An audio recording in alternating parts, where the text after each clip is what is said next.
এখন আমরা দেখতে পাচ্ছি তারা হাসিনাকে সরিয়েছেন।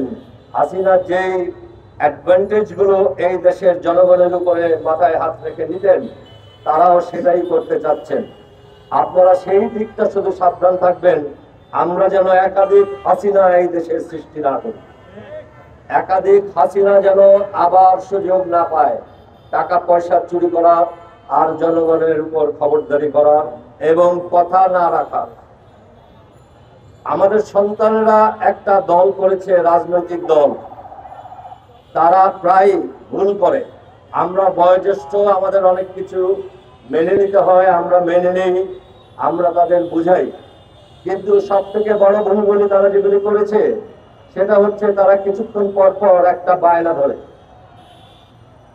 একজন বৃদ্ধ লোক কিছুদিন আগে বলেছেন ওদের বয়স কম, বয়স হলে ওরা বুঝবে এবং আজকের কর্মকাণ্ডের জন্য লজ্জা পাবে। আমি তাকে বলতে চাই, ওদের বয়স কম ঠিক আছে, কিন্তু ওরা কখনোই ওদের এই কাজকর্মের জন্য লজ্জা পাবে না, কারণ ওরা স্বাভাবিকভাবেই এই অকামগুলি শিখেছে।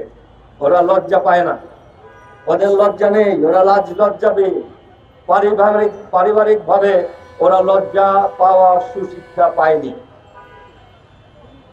গতকালকের একটা ঘটনা বলি। এদের একজন আমাদের সাথে কোনো একটা জায়গায় একটা মিটিং এ ছিল, অফিসিয়াল মিটিং।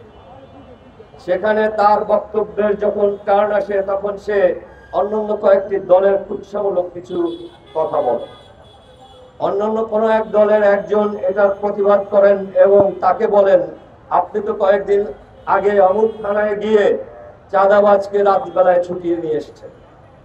এটা তার খুব লাগে এবং তিনি এটা প্রতিবাদ করে এক পর্যায়ে বলেন, আমাদের বয়স কম, আমাদের তো একটু বুঝিয়ে বলতে পারেন। আপনারা যখন থেকে যান, আপনাদের যখন দেয়ালে পিঠ লাগে আপনাদের অন্যায় আবদারের জন্য, তখন আপনারা বলেন বয়স কম, আমাদের বুঝিয়ে বলেন। অথচ মনে করে দেখুন, আপনারা দল বানিয়ে সর্বপ্রথম বাংলাদেশের সর্ববৃহৎ দলগুলোকে ব্যক্তিগতভাবে আক্রমণ করা শুরু করেছেন। আপনাদের তখন মনে ছিল না আপনাদের বয়স কম।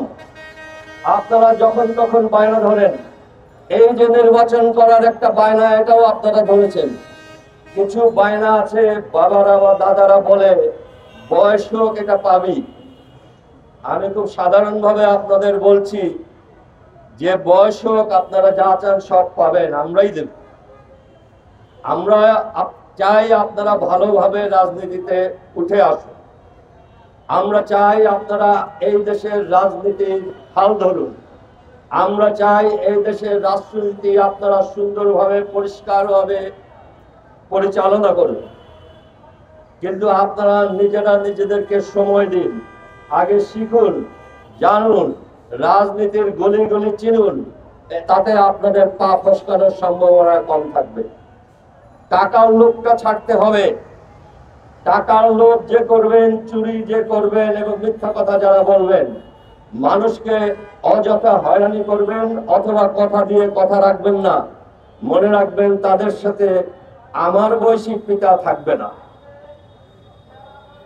তাদের সাথে আমার বয়সী জনগণ যারা পিতার বয়সী আছে তারা থাকবে না।